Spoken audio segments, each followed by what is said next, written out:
Jenny. All right, here we go. We are live. Warning, spoilers ahead. Constant Collectible hereby is absolved of responsibility of any content spoiled for the reader. No, you're not reading. You're listening. Listen to me. Come on. Do this right. Hey, what's up, everybody? This is Spoiled Episode Lucky 13. I am Simon, and this is... This is Chad. Yes. See, you knew what I'm saying. You're picking up what I'm putting down. Tonight's episode. What's that? I'm smelling what you're stepping in. Yeah, that's been my week. Yeah, we're a little behind. But we're just going to jump into episode 7 of Taboo, episode 5 of The Expanse, and episode 15. Can you believe it? 15 of Star Wars Rebels, which finally was back on the air. So that is awesome. But let's start with Taboo. All right. So basic synopsis: James Delaney has seemingly lost everything, but when he suffers a devastating betrayal, he realizes even his freedom is in jeopardy. Armed with the opportunity they have been longing for, the Crown and company conspire to bring him down once and for all. Elsewhere, Lorna sets out to discover the truth, while is it Zilpha? Zilpha, right? Has already found out her own. Man, where to start? I know people say the beginning, but seriously, I think everything that we see now, we should just automatically assume this fits all within James Delaney's agenda. Yes. Where this episode ends, he was meant to be where he planned to be where he was, which was in the Tower of London. Yes. They tortured the crap out of him. And he just kind of just laid there, sat there, and took everything, all this amounts of pain, the waterboarding, the drugging. The cheese grater. And I know it's not a cheese grater, but that device is this big with those, like a cheese grater, and just scraped his legs and Scraped. Man, that was just wrong. But then again, the tower is known for how bad they abused and treated, these criminals. And he's trained himself to be there. Yeah. Through, his fighting, through the alcoholism, whatever else. But his little jaunts into the forest or the swamp areas, doing all this mystical stuff, and he, everything that transpires according to his plan. He is a highly, highly intelligent guy who is just detailing everything out mentally, and of course not informing anybody. But the fact that he sat there at the very end of the episode when the East India Company guy came in, and he just kind of, after he had, given this little BS speech of, why am I here, blah, blah, blah, and he goes, I have a need for you. Mm-hmm. So I just went, oh! And of course it ends. It's like, damn it! Yeah, and we only have one episode left. Right. So, yeah, so, I mean, basically, we have the inquiry looking into the ship that sank, which we know he was a part of. The Crown has basically put that task on, and I can't remember the gentleman's name, but he's out there trying to figure that information out. I mean, just all these pieces of the puzzle are now starting to come together, to really tie up this story. We know that the servant in the house, and can't remember what his name is. Right. He actually killed his father. Yeah. By the use of arsenic, which was used to actually kill rats, but there's still a ton of rats in the house. And he's beating himself up about it. We know that the East India Company killed Winter, and it wasn't James, even though James feels that he could have done it or he might have done it. You know, we know that the Crown is teamed up now with the East India Company to go after Delaney and change things because of his involvement with the American spies. But you're right. Everything he does, it's done on a purpose. He is, there's, man, it is just a very well put together story. There's a few editing issues that I've started to see in it. But other than that, I really enjoy where this is going. I'm kind of bummed we only have one more episode, and my guess is it's going to be a doozy. Yeah, it certainly is going to be a doozy. Everything's going to culminate to this final episode, and it is going to be fireworks. Yeah. It's going to be tense, and I'm really looking forward to it. Yeah. For a show that wasn't even supposed to hit the air, this has been a fantastic ride. Yes, I'm I'm a little bummed there's only one episode, but you know what? Because these episodes have been so good, I'm okay with it. It's like getting long episodes too. Yeah.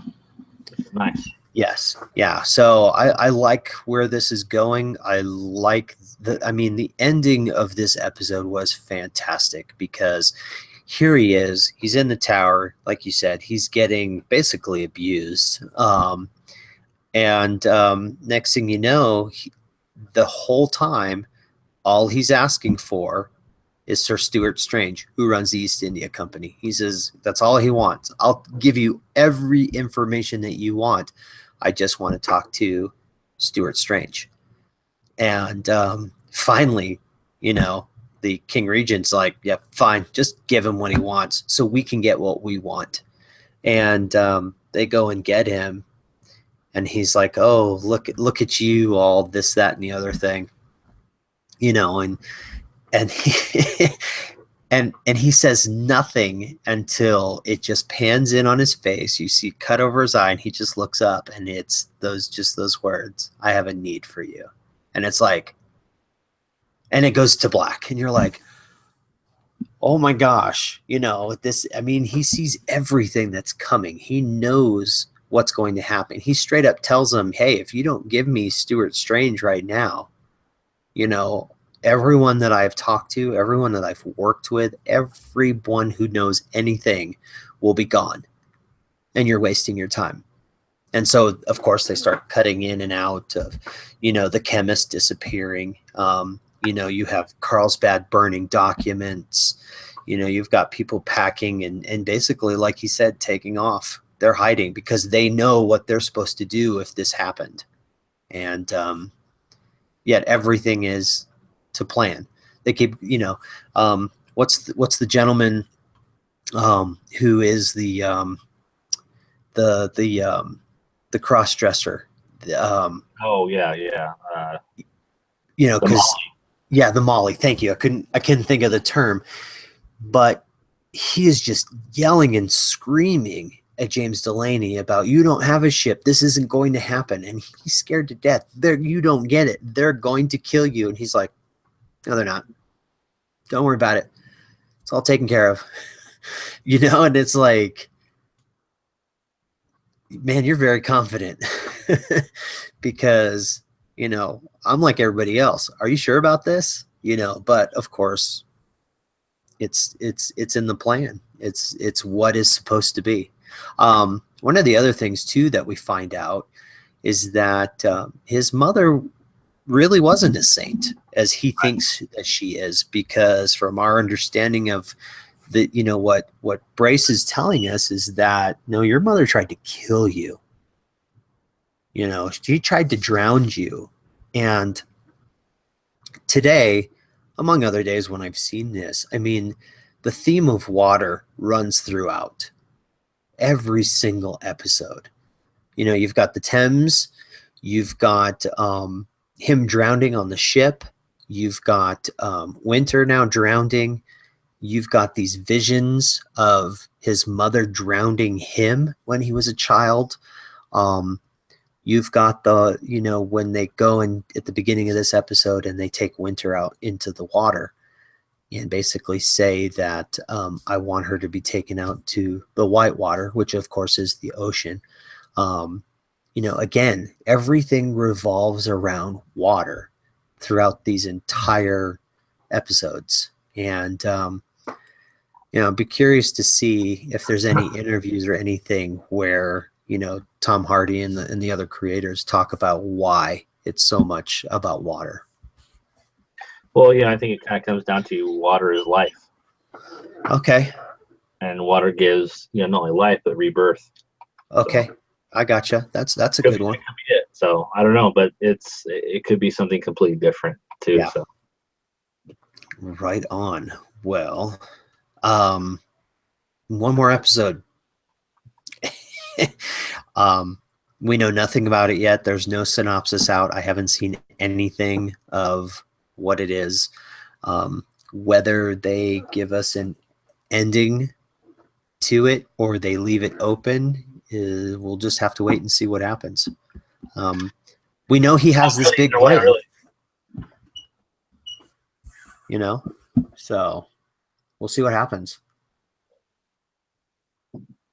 I'm excited. I know. I am too. But what I'm also excited about is the Expanse. Yes. Yeah. Last night's episode, or was it? Yeah, last night's episode was really good. Yeah, episode 5 aired last night. I watched it earlier today. Talk about the way some of these shows are ending. This one ended in a very, very cool way. But before I get into that, basically, this episode, it's season 2, episode 5. The asteroid Eros takes direct collision course towards Earth. The what's the name of their ship? How do you say it? Is the Rocinante? Okay, all right, thank you. As Last Defense Earth launches missiles against Eros, Miller went inside Eros to make a surprising discovery, which I thought was fantastic, which I thought that's kind of where it was going. Yeah. Because they talk about this is its own entity. It's growing, it's learning.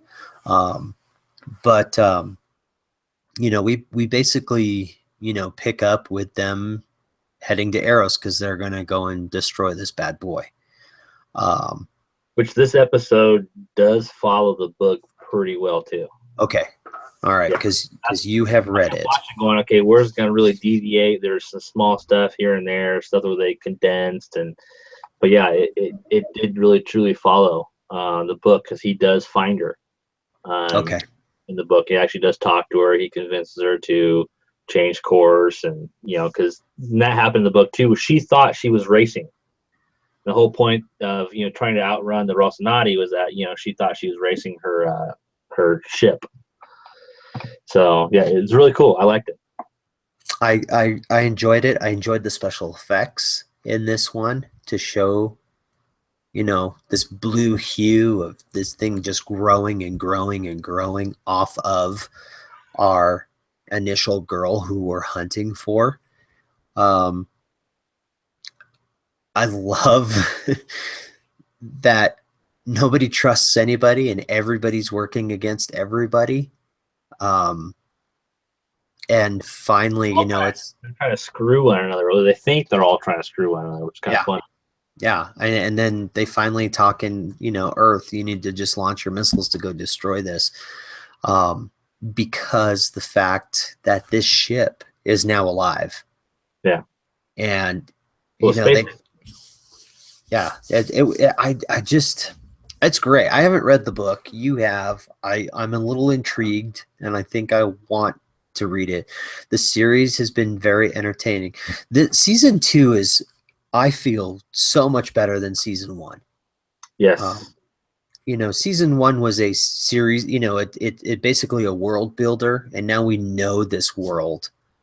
Left some of it behind, and are now in the heart of what this whole thing is about. And this episode was fun.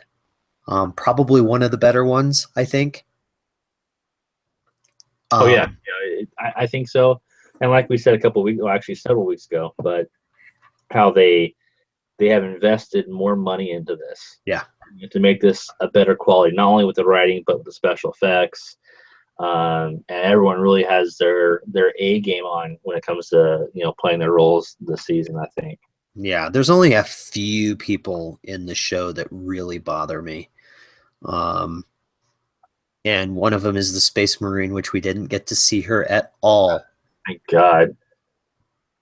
Which You're probably next there's an interesting story that was out about her, that they were on the hunt for the perfect person to play this character, because this character, I guess in the book, is like 6 foot something, really ripped. She's of what's her descent? I can't think of what her descent is, but like Pacific Islander. So they went on this basically hunt for her, and they finally found her. I don't think she was even an actress or something like that. The other one that drives me bonkers is like the gosh, I don't even know what her title is, but she works with oh my gosh, what's his name? The guy from Walking Dead. He's the middleman between Mars and Earth, that nobody thinks he's up to any good. Oh, Fred Johnson. Yes, thank you, Fred Johnson. His right hand person, that female, her voice drives me bonkers. The way she talks. Uh, I know it's small things, but sometimes it just takes you out of the story, or what, because when I watch something, I like to just really just dive in and hopefully just get distracted about everything. Well, it's the female counselor that bugs me on Earth. Oh, she does? She smokes like 5 packs a day. Yeah. Oh, please don't tell me. Yeah. Yeah, she used to, but I've kind of gotten used to her over the years, with other stuff that she has been in. But it was a really good episode. I loved the way it ended. I loved how, as he progressed closer and closer to the what are they calling it? The blue millennium, or the blue, wasn't it blue millennium, right? If I remember correctly, they kept calling it that. That's where we found her. That's where I'm headed. And as he got closer and closer, the voices became more and more clear on what they were saying. And then as he did get closer, he realized who it was, which is pretty cool. Yeah, the proto molecule. Yeah. Yep. Excuse me. I mean, I don't know where it's going. You know where it's going. It's probably going to stay pretty close to what what you've seen in the books, because it has so far. How many books are in the series? Oh, I want to say 5. 5. Okay. And isn't there another? Aren't they working on another one? Can't remember. So, but if you're not watching, you gotta watch it. It's a good show. It's been very entertaining ride. So, but I'm excited for this next ride. This next show that we've also been watching, that will spoil a little, of course, is the return of Star Wars Rebels. There's six books out, but there's 3 more coming. Oh, 3 more coming. Okay, thank you. Yeah, so there's a lot of material still for them to go and deal with. And I haven't looked at ratings, but if this isn't a highly rated show for sci-fi, then they're doing something wrong. They're either not promoting it enough or whatever it may be, because I think this has been a pretty good show. Yeah. Especially for sci-fi. Or sci-fi, whatever you want to call it. TV. Yeah, so sticking in space, though, Star Wars Rebels Season 3, Episode 15. When I'm going to go straight to the end. Man, I was bummed.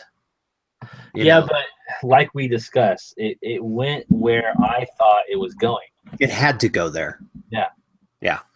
Where she stays with her people, the Mandalorians. So yeah. It sucks because I think we talked about this when we did the Rogue One review, how we ran into, Hera was mentioned at, on Yavin. You saw Chopper, you saw the ghost, you didn't see Ezra or Kanan, you didn't see Zeb, you didn't see Sabine, and we kind of speculated, where are these people at? And one of the speculations was that Sabine goes back to the Mandalores, and she does. She takes, the dark saber back and wins her family's basically victory. Yeah. Their honor back. Great episode. It showed us a lot of Mandalorians, which I love. I thought the stronghold that they designed for the Ren family was weak. Okay. Because it was all glass. Yeah. You think the stronghold would be a stronghold, but what a lot of people don't remember about the Mandalorians is that they're not just warriors. They're also farmers. So there's a lot more that goes on. They're not just a warring, you can't even really say species, because Mandalorians are made up of all species, actually. Mm-hmm. So it's really intriguing how this really goes. I liked, I like the action. I like, the battles that they had in this episode, between Sabine and what's his face, Gar Saxon. Yeah, I think that was really cool. I like the ending, how you don't really see too much like official death in the Star Wars Rebels. When you do, you see a ship blow up, and you may think, okay, yeah, the guy piloting the ship is dead, but you saw this guy get shot in the chest and he goes down. Mm-hmm. You don't see a whole lot of that in the show, but I thought that was really necessary, to see how far they're willing to go. But like I've said to you, in other episodes, and of course in just our normal show, but I'm a big Sabine fan, so kind of sad to see her go. Yeah, I mean, the way this ended, she basically made the decision to stay with her family, which is the right decision. I like how she's, where Fen Rao basically says, yeah, you are definitely strong enough to rule us. And she goes, no, that's not my job. I don't feel that that's for me, but I will find the right person to rule us. Which I thought was interesting, because we know Gar Saxon done, which I just realized today is voiced by Ray Stevenson. Yeah. I did not know that. I mean, I knew who Fen Rao was, Kevin McKidd, which even Fen Rao looks like Kevin McKidd. So if he ever makes an appearance in a Star Wars film, you just got to hire Kevin McKidd and we're good. But I thought this one was pretty good. I like where it's going. We are dismantling enough of the team, to do their own spinoff stuff, to tie into where we are, with Rogue One and whatever else they have up their sleeve. I will miss her. I'm not sure what they're going to do with her. But with some of the episodes that we have coming up, I think I'll be okay not seeing her. Well, I don't think we're not going to see her. Yeah. Because we're forgetting some serious things that we actually covered last year. And that was Bo-Katan. Okay. And because what's her face, who played Starbuck, Katie Sackhoff. Yeah, Katie Sackhoff said she had just finished doing voiceover stuff for Bo-Katan. So where is she now? So is she the one that she's going to pass the darksaber off to? Gotcha. Mandalorians, possibly. If so, where is she? Are we going to see her in the next 2 or 3 episodes here? If not, if we obviously if we don't see her by the end of season 3, we know we're getting a season 4. Mm-hmm. Yeah, exactly. Which I'm hoping for, and my daughter's hoping for. I think we all are. So, yeah, I mean, I feel like there's so much more that is going to be told or has to be told for this series really to wrap up. I feel like maybe we do need one more season, even though, they've been talking about season 3 might be the end. I'm hoping not. I hope we do get one more. I think go ahead. one more thing we really have to mention though about this past episode was, and I'm not sure if you remember this, is how Saxon referred to himself as the Emperor's hand. Oh, yeah, that's true, right? Yeah, the Emperor had many hands, one of which in the old canon being Mara Jade. Yeah. Ooh. So, are we going to see more of this? That would be kind of cool.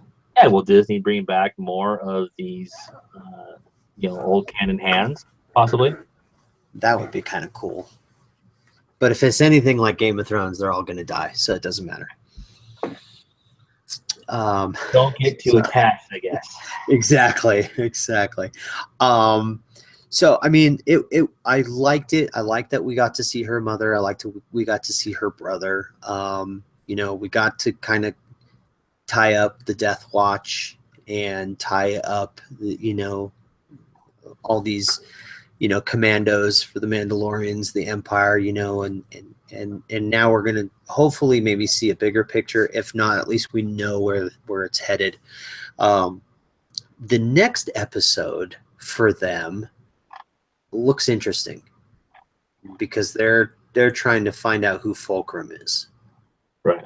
And Thrawn has a goal, but I've seen the preview for the next one, and I have a question for you. The gentleman in the all white, is that the gentleman we see on A New Hope sitting at the table with where all of them, and then we see the empty chair, which now we can assume, well, never mind, it's a spoiler maybe. But I don't recognize this character's name, who they've brought in to help search for Fulcrum. What is the character's name? I'm trying to remember what it was. But on the preview, they give, I wonder if it's Colonel Yularen, maybe. It sounds familiar. I think hold on a second. Looking at here, he was in the Clone Wars.